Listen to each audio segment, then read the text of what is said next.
कहते हैं कुछ कर गुजरने वालों की हार नहीं होती और इसी बात को चरितार्थ कर दिखाया है ढाडर गांव निवासी एक युवा ने, जिसे मन मुताबिक जॉब नहीं मिली तो मेडिकल बीएससी संदीप ने नवाचारों के साथ डेयरी फार्म शुरू कर दिया और आज मेडिकल बीएससी करने वाले संदीप सालाना 24 लाख रुपए से अधिक का दूध बेच रहे हैं।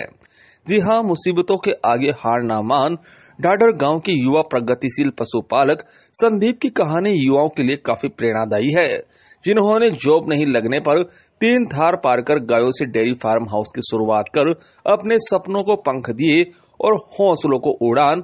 दिलचस्प बात तो यह है कि आमतौर पर 45 से 50 रुपए जहां 1 लीटर दूध मिल जाता है, तो वहीं संदीप अपनी गायों का दूध 60 रुपए प्रति लीटर बेच रहे हैं।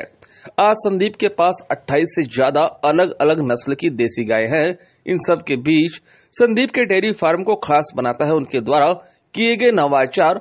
आमतौर पर प्लास्टिक और स्टील की टंकियों में आपको दूध सप्लायर्स दूध बेचते हुए नजर आएंगे, तो संदीप अपनी गायों का दूध कांच की बोतलों में सप्लाई कर रहे हैं। नमस्कार जी, मेरी एजुकेशन मेडिकल साइंस में बीएससी की हुई है मेरी, और दूध वाला सुबह 50 लीटर 55 लीटर जाता है और शाम को 60-70 लीटर दूध जाता है। और कांच की बोतल में दूध इसलिए डाला मैंने क्योंकि मैंने देखा जर्मनी और इटली में कांच की बोतल पैकिंग का ट्रेंड वापस आया है। उसके पीछे साइंटिफिक रीज़न ये है कि प्लास्टिक बोतल या और दूसरी पैकिंग में दूध की जो क्वालिटी होती है वो ख़राब हो जाती है, और दूध जो जिस हिसाब से निकलता है, क्योंकि जहाँ दूध खपत होता है और जहाँ निकाला जाता है दूध, उसके बीच में कम से कम 2 या 3 घंटे की दूरी रहती है। और ये कांच की बोतल में जो दूध की गुणवत्ता है वो बरकरार रहती है और ख़राब नहीं होता। 4 घंटे तक जैसे दूध निकालते हैं वही गुणवत्ता रहती है। तब कांच की बोतल वाला कॉन्सेप्ट आया, और शुरुआत में कांच की बोतल में ही दूध दिया जाता था। कांच की बोतल, अब प्लास्टिक में वो दूध की जो गुणवत्ता है वो गुणवत्ता बरकरार नहीं रहती और जल्दी ख़राब हो जाता है। मेरे पास शुरू में थार पारकर थी 2 गाय, और अब 1 गिर और 2 साहिवाल और 6 थार पारकर गाय हैं, और उनसे मैंने काम शुरू किया हुआ है। खुद का खेत है, उसमें मेडिसिनल हर्ब्स भी लगी हुई है, खुले में चरती है, और बाहर से मैं कुछ खल वगैरह कुछ नहीं खिलाता। खेत में जो पैदा होता है और कच्ची घानी की जो खल होती है, सरसों तिल वगैरह की, वो खल देता हूँ।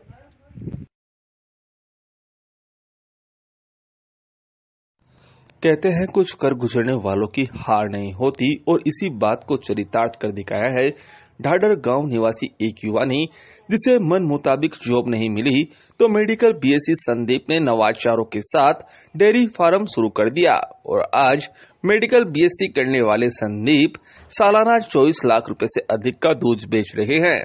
जी हां, मुसीबतों के आगे हार ना मान ढाडर गांव के युवा प्रगतिशील पशुपालक संदीप की कहानी युवाओं के लिए काफी प्रेरणादायी है, जिन्होंने जॉब नहीं लगने पर 3 थार पार कर गायों से डेयरी फार्म हाउस की शुरुआत कर अपने सपनों को पंख दिए और हौसलों को उड़ान। दिलचस्प बात तो यह है कि आमतौर पर 45 से 50 रुपए जहां 1 लीटर दूध मिल जाता है, तो वहीं संदीप अपनी गायों का दूध 60 रुपए प्रति लीटर बेच रहे हैं। आज संदीप के पास 28 से ज्यादा अलग अलग नस्ल की देसी गाय हैं। इन सब के बीच संदीप के डेयरी फार्म को खास बनाता है उनके द्वारा किए गए नवाचार। आमतौर पर प्लास्टिक और स्टील की टंकियों में आपको दूध सप्लायर्स दूध बेचते हुए नजर आएंगे, तो संदीप अपनी गायों का दूध कांच की बोतलों में सप्लाई कर रहे हैं। नमस्कार जी, मेरी एजुकेशन मेडिकल साइंस में बीएससी की हुई है मेरी, और दूध वाला सुबह 50 लीटर 55 लीटर जाता है और शाम को 60-70 लीटर दूध जाता है। और कांच की बोतल में दूध इसलिए डाला मैंने क्योंकि मैंने देखा जर्मनी और इटली में कांच की बोतल पैकिंग का ट्रेंड वापस आया है। उसके पीछे साइंटिफिक रीज़न ये है कि प्लास्टिक बोतल या और दूसरी पैकिंग में दूध की जो क्वालिटी होती है वो ख़राब हो जाती है, और दूध जो जिस हिसाब से निकलता है, क्योंकि जहाँ दूध खपत होता है और जहाँ निकाला जाता है दूध, उसके बीच में कम से कम 2 या 3 घंटे की दूरी रहती है। और ये कांच की बोतल में जो दूध की गुणवत्ता है वो बरकरार रहती है और ख़राब नहीं होता। 4 घंटे तक जैसे दूध निकालते हैं वही गुणवत्ता रहती है। तब कांच की बोतल वाला कॉन्सेप्ट आया, और शुरुआत में कांच की बोतल में ही दूध दिया जाता था। कांच की बोतल, अब प्लास्टिक में वो दूध की जो गुणवत्ता है वो गुणवत्ता बरकरार नहीं रहती और जल्दी ख़राब हो जाता है। मेरे पास शुरू में थार पारकर थी 2 गाय, और अब 1 गिर और 2 साहिवाल और 6 थार पारकर गाय हैं, और उनसे मैंने काम शुरू किया हुआ है। खुद का खेत है, उसमें मेडिसिनल हर्ब्स भी लगी हुई है, खुले में चरती है, और बाहर से मैं कुछ खल वगैरह कुछ नहीं खिलाता। खेत में जो पैदा होता है और कच्ची घानी की जो खल होती है, सरसों तिल वगैरह की, वो खल देता हूँ।